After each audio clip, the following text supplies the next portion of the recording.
लूका रचित सुसमाचार 24वां अध्याय। परंतु सप्ताह के पहले दिन बड़े भोर को वे उन सुगंधित वस्तुओं को जो उन्होंने तैयार की थीं लेकर कब्र पर आईं, और उन्होंने पत्थर को कब्र पर से लुढ़का हुआ पाया और भीतर जाकर प्रभु यीशु की लोथ न पाई। जब वे इस बात से भौचक्की हो रही थीं, तो देखो 2 पुरुष झलकते वस्त्र पहने हुए उनके पास आ खड़े हुए। जब वे डर गईं और धरती की ओर मुंह झुकाए रहीं, तो उन्होंने उनसे कहा, तुम जीवते को मरे हुओं में क्यों ढूंढती हो? वह यहां नहीं, परंतु जी उठा है।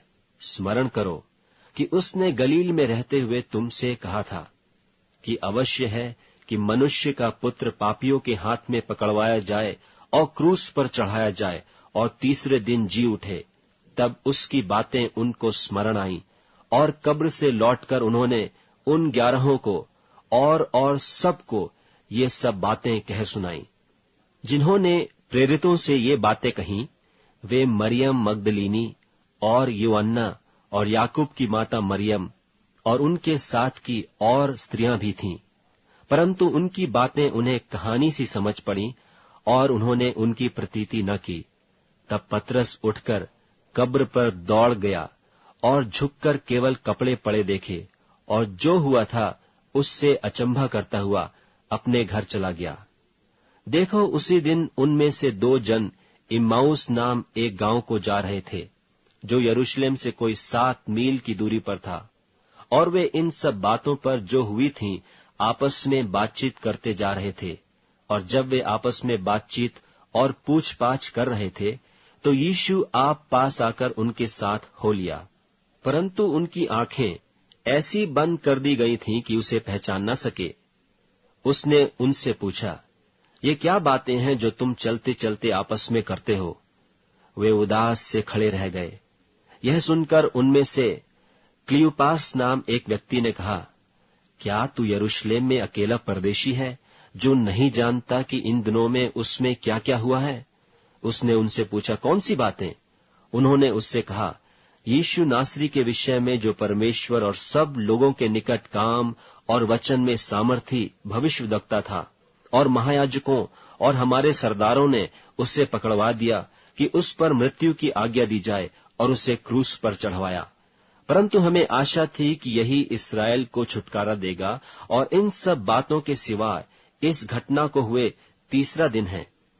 और हम में से कई स्त्रियों ने भी हमें आश्चर्य में डाल दिया है, जो भोर को कब्र पर गई थीं, और जब उसकी लोथ न पाई, तो यह कहती हुई आई कि हमने स्वर्गदूतों का दर्शन पाया, जिन्होंने कहा कि वह जीवित है।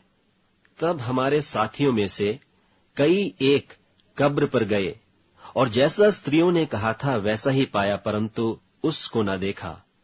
तब उसने उनसे कहा, हे निर्बुद्धियों और भविष्यद्वक्ताओं की सब बातों पर विश्वास करने में मंदमतियों, क्या अवश्य न था कि मसीह ये दुख उठाकर अपनी महिमा में प्रवेश करे? तब उसने मूसा से और सब भविष्यद्वक्ताओं से आरंभ करके सारे पवित्र शास्त्रों में से अपने विषय में की बातों का अर्थ उन्हें समझा दिया। इतने में वे उस गांव के पास पहुंचे जहां वे जा रहे थे, और उसके ढंग से ऐसा जान पड़ा कि वह आगे बढ़ा चाहता है।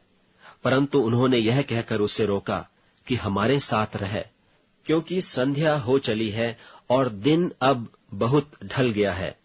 तब वह उनके साथ रहने के लिए भीतर गया। जब वह उनके साथ भोजन करने बैठा, तो उसने रोटी लेकर धन्यवाद किया और उसे तोड़कर उनको देने लगा। तब उनकी आंखें खुल गईं और उन्होंने उसे पहचान लिया, और वह उनकी आंखों से छिप गया। उन्होंने आपस में कहा, जब वह मार्ग में हमसे बातें करता था और पवित्र शास्त्र का अर्थ हमें समझाता था, तो क्या हमारे मन में उत्तेजना न उत्पन्न हुई? वे उसी घड़ी उठकर यरूशलेम को लौट गए और उन 11 और उनके साथियों को इकट्ठे पाया। वे कहते थे, प्रभु सचमुच जी उठा है और शमौन को दिखाई दिया है। तब उन्होंने मार्ग की बातें उन्हें बता दी, और यह भी कि उन्होंने उससे रोटी तोड़ते समय क्यों कर पहचाना। वे ये बातें कह रहे थे कि वह आप ही उनके बीच में आ खड़ा हुआ और उनसे कहा, तुम्हें शांति मिले। परंतु वे घबरा गए और डर गए और समझे कि हम किसी भूत को देखते हैं। उसने उनसे कहा, क्यों घबराते हो और तुम्हारे मन में क्यों संदेह उठते हैं? मेरे हाथ और मेरे पांव को देखो कि मैं वही हूं। मुझे छू कर देखो, क्योंकि आत्मा के हड्डी मांस नहीं होता जैसा मुझ में देखते हो। यह कहकर उसने उन्हें अपने हाथ पांव दिखाए। जब आनंद के मारे उनको प्रतीति न हुई और आश्चर्य करते थे, तो उसने उनसे पूछा, क्या यहां तुम्हारे पास कुछ भोजन है? उन्होंने उसे भूनी मछली का टुकड़ा दिया। उसने लेकर उनके सामने खाया। फिर उसने उनसे कहा, ये मेरी वे बातें हैं जो मैंने तुम्हारे साथ रहते हुए तुमसे कही थीं, कि अवश्य है कि जितनी बातें मूसा की व्यवस्था और भविष्यद्वक्ताओं और भजनों की पुस्तकों में मेरे विषय में लिखी हैं, सब पूरी हों।